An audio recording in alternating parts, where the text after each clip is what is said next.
International organizations have existed since the 19th century, but it is really during the second half of the 20th century that they have increased in number and in importance. Today, there are a few hundred international organizations around the world, from small technical organizations established between neighboring states, like a bilateral river commission, to universal organizations entrusted with crucial political tasks, like the United Nations. International organizations play an important role in what can be called the global governance. Their expertise and professionalism is relied upon by states, and states often turn to them in order to design, decide and implement common policies. And of course, this is not without raising some concerns and some problems of legitimacy and accountability. But those issues are largely political issues rather than purely legal ones. And despite their importance, this course will unfortunately not be able to address all of them.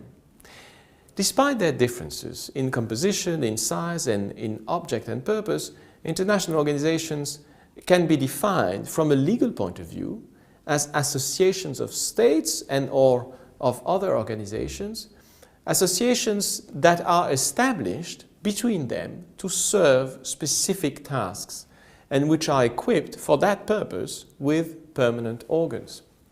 And let me take those elements in turn. First, an international organization is an association. Unlike states, whose creation is to a large extent the result of a factual process, international organizations are always the result of a free intent to get together and act together. Second, an association, the international organization has members. In many instances, those members are states, and this explains why international organizations are also often referred to as being intergovernmental organizations. But other international organizations may also be members of international organizations if the rules of the organization allows it.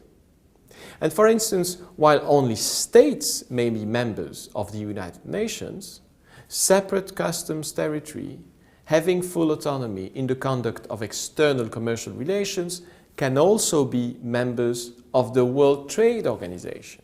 And this is why, for instance, the European Community, now the European Union, has been a founding member of the WTO alongside the European Union member states. Organizations are established as a result of a juridical act, usually a treaty, concluded between the founding members.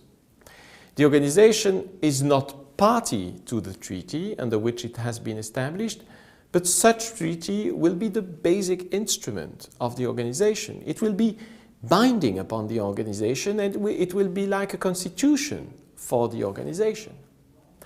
It is because their membership is made of other subjects of international law, and it is because their creation results from an act governed by international law that international organizations can be distinguished from domestic law associations like NGOs or other legal entities constituted under the laws of a specific country. 3. An international organization is established between its members in order to serve specific tasks.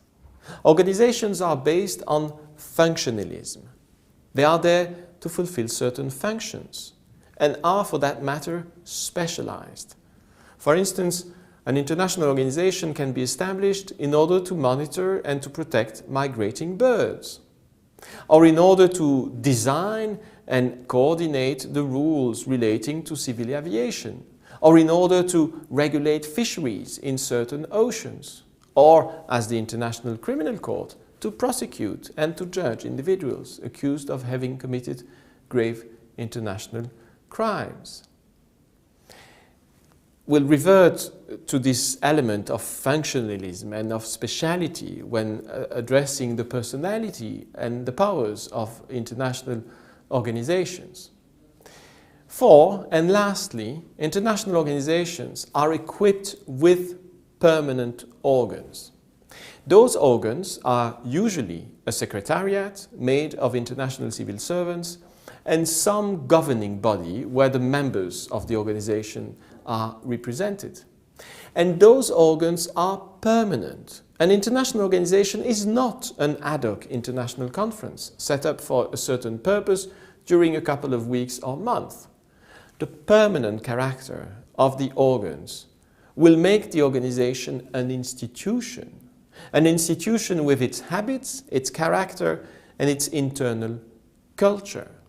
To put it bluntly, international organizations are bureaucracies, and by this I do not want to mock them or to be pejorative in any way. On the contrary, as Max Weber demonstrated, bureaucracies are profoundly rational and they are central to any modern way to govern. Moreover, law is central to bureaucracies, and bureaucracies are moved by the law. By this, I mean that bureaucrats always act by referring to the legal instruments and the rules in order to justify their action. Bureaucrats, civil servants, derive their power and their authority from the law and always refer and rely on it to give reasons for their actions. And this is true in national bureaucracies, but it is somehow squared in international bureaucracies. In any international organization, when a new task is envisaged, the first question that will need to be addressed is to know what legal basis entitles the organization to carry it out. And that is a question for lawyers.